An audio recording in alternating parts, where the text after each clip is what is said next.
So, ngayon, kung sa minus mo, ulitin ko kasi naputol yung video. So, x minus 7 squared, no? So, convert natin ulit.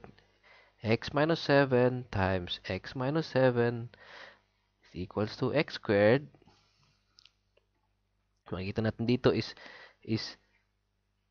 x times negative 7 is negative 7x.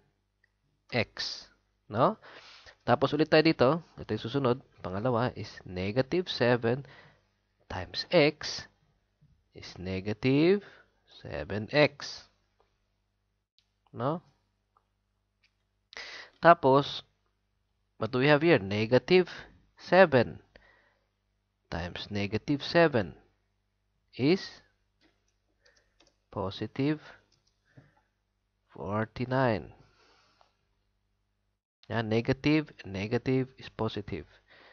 No? So, ito yung sagot. Then, we will simplify it again. No? Simplify natin ulit yun. Simplify natin ulit. Yeah, simplify.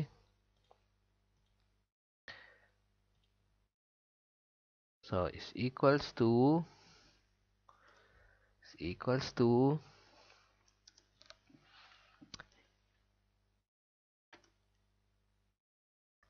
x squared. Ilan meron tayo ditong minus 7x, no? Minus 7x, ilan tayo meron dito? Dalawa. Yeah, so how many do we have? 14x. Negative 14x, dalawa. No? Then, dali na rin natin ito doon. So, it's plus 49.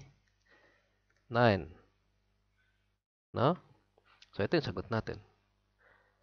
49.